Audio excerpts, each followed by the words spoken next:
Hello and welcome back. This is Penny Sansaberry and Amy Cornell, and this is the Book Marketing Tips and Author Success Podcast. Amy, welcome to the show. Thanks so much. I'm excited about this one. We get this. This is going to be a good one. I think everybody will be. I think they'll be excited.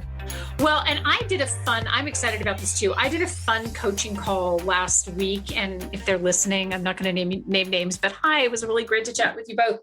And they had a lot of questions about Kindle Unlimited, which is where the idea for this podcast actually came from. Because Kindle Unlimited is confusing. And I think understanding Kindle versus Kindle Unlimited is, when it comes to how authors can best capitalize for this on their books, and understanding what the key differences are between the two, because we do see this question, not just on this coaching call, but you get this question a lot too, don't you, Amy? Yeah, we actually get this a lot because we do a lot of ebook promotions for our campaigns. Most of our authors have some sort of ebook centric promotion as part of their campaign.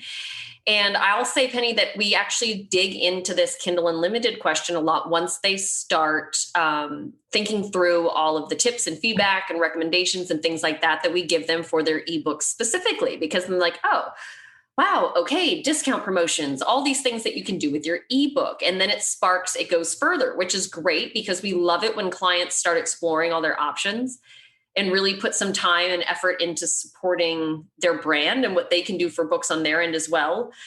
But, on the other hand, it's also rarely a cut and dry yes or no answer as well. So naturally, it makes a lot of sense that authors struggle with making this choice too. So I think making an educated choice is what we want to help authors kind of figure out how to do that and things to look for to figure out whether or not their ebook, their Kindle book is appropriate for KU.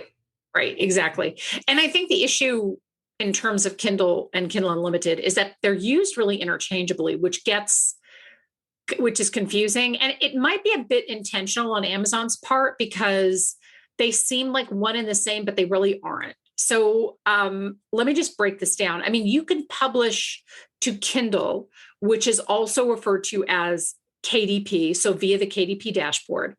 But it's up to you if you want to be in KDP Select or Kindle Unlimited. Because when you check the box for KDP Select, it drops you into the Kindle Unlimited system so your book can get loaned and you get paid by the page read. Oh my goodness. So sorry, now I even have something else that wasn't in my notes. So are you saying KDP Select is kind of the precursor, automatically puts you into Kindle Unlimited? Yes. Yeah.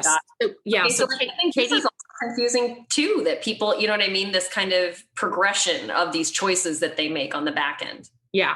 And as I said previously, I think Amazon does this a little intentionally because their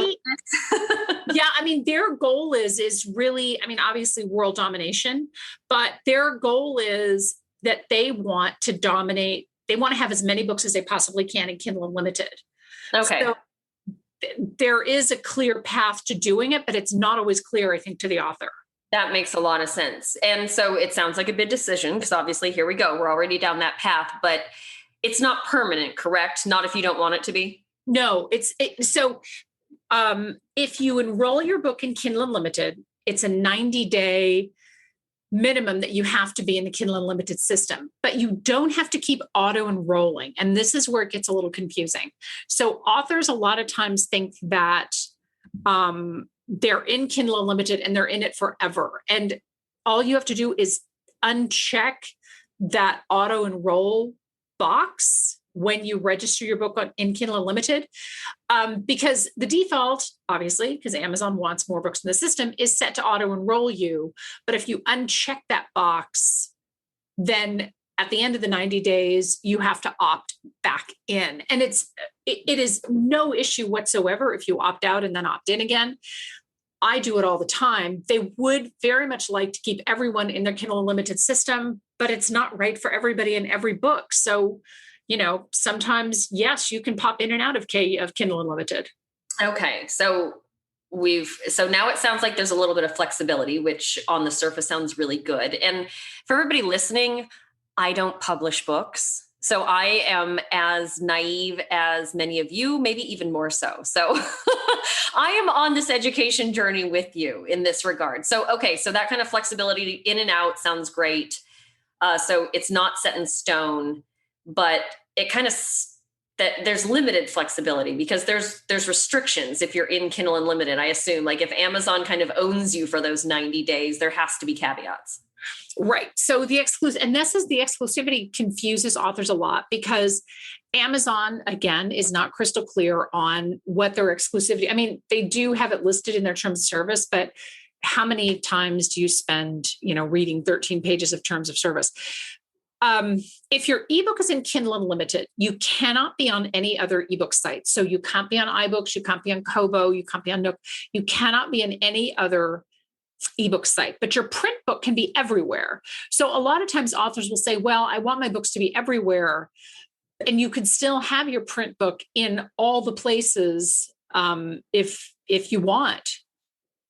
Okay, that makes sense. So that lets some authors kind of straddle the line of going wide. A lot of authors, that term gets used a lot. So you can do that with print and still test the waters with the Kindle Unlimited options with your ebook specifically. Right, exactly. So what are some major considerations that you would say an author needs to go over when deciding to enroll or not, figuring out if they're a good fit? Well, I think that, Amazon's goal is to make Kindle Unlimited super attractive for folks who wouldn't normally loan books. So they've added lots of audio titles and digital magazines. Amy, I forgot to ask you, I'm going to totally put you on the spot. Are you in Kindle Unlimited, like through your Amazon account? No, because I don't have enough time to read, like for pleasure. Right. But honestly, some of the books that we get is like, well, now it's like my pleasure books even get pushed farther down because we work with some great authors. I'm like, okay, now I have to read that book because Right. But now what Amazon's doing, so Amazon, and part of the reason why I wanted to ask you this is because Amazon's really catering to people who don't necessarily have a lot of time to read. So they've opened up some audiobooks. They've opened up some audio titles. You can get magazines. You can get digital magazines that so for example, I got Real Simple magazine, which I know we both love. And the whole bunch of other like People magazines. You can get that all through Kindle Unlimited. So what they're trying to do is they're really trying to make Kindle Unlimited really, really attractive to their membership. Okay. And I think that in terms of does it make sense for you, I would really encourage you as an author to check your genre and see how many books are really in Kindle Unlimited because it's very much a reader-based decision. So genre fiction tends to be big in Kindle Unlimited because the readers of genre fiction plow through books so quickly, right? So I think that you really have to make a decision based on readers, but then also strategically. So I enroll my books in and out of Kindle Unlimited to help spike sales. So for example, the 2021 edition of Truckload of How to Sell Books by the Truckload was not in Kindle Unlimited until for the launch and well thereafter, until the title had aged a bit and the sales were starting to decline. And then I threw it into Kindle Unlimited, but I never auto enroll my books so that I can decide every 90 days, do I really want to leave it? Do I really want to leave it in the Kindle Unlimited system or take it out? Okay. I think that makes sense. So, all right. I like this. So that was really helpful. Because we get that question a lot. Like I mentioned at the top of the show, we have authors that just say, so should I do this? It's like, oh my gosh. So as you know, Penny just covered a lot of different things you have to consider. So it's not always a simple yes or no. But, again, lots of tips here for ways to kind of work the system and test the waters a little bit. So now anyone who has a membership to our master Amazon videos or who has been to, any of Penny's events, either online or in person, probably saw this coming. But now I want to ask about Amazon ads. Yeah. How do Amazon ads work into your KU strategy if you decide that you should be in KU? So some books do much better when they're in Kindle Unlimited. When you're running Amazon ads. And again, a lot of this comes down to genre fiction and fiction in particular. So I see ads doing markedly better when the book is in Kindle Unlimited. But you have to make the decision. I mean, I would experiment if you're not sure if it's your genre, if half the books are in Kindle Unlimited and half aren't, you can experiment with it. Again, it's 90 days seems like a long time, but it goes by, fairly quickly. And you also don't have to put all of your books in Kindle Unlimited. So it's not an all or nothing thing, especially in particular to improve your ads. So if you are, let's say you have, 5 books or 15 books or whatever, you can enroll one of them in Kindle Unlimited. If you have a series, you could do the first book and maybe focus your ads on the first book, even if it's an older title. Okay, that makes sense. So what about, since you brought it up, if an author has a healthy backlist in general, but they're not a series author per se, what do you recommend in regards to dipping your toe into KU? Do you go with your latest book, the book with the most and the best reviews? Is it risky to go with the standalone book that's been out for a while? Like, do you have any tips for helping people decide which book from their backlist they maybe want to experiment with? In terms of putting it into Kindle Unlimited? Yeah. Into the ads. Okay. How would they go about kind of deciding which book to choose if they've got a backlist, but they're not necessarily a series author per se? So it's a broader conversation that we don't want to get too far into the weeds for the purposes of this podcast.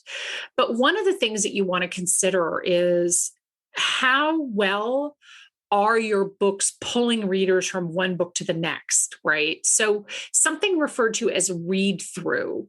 When you have your books in Kindle Unlimited, if you have a good read through of the book, it's going to pull readers into your other titles. So yes, there's an argument to be made that you should put your strongest book, your book with the most reviews in Kindle Unlimited, so that it pulls to your other titles. Okay. You know what I mean? The other side of that, though, Amy, is that if you only have one strong book and the rest are so, that goes back to listen to our prior podcast, maybe about strengthening those books or re-releasing them or something like that. But I think that, honestly, I've had some authors that throw their books automatically in Kindle Unlimited. They throw their entire series and they don't spend a lot of time thinking about it, but you can really use it strategically. Pick one book. Again, you can pick your strongest one.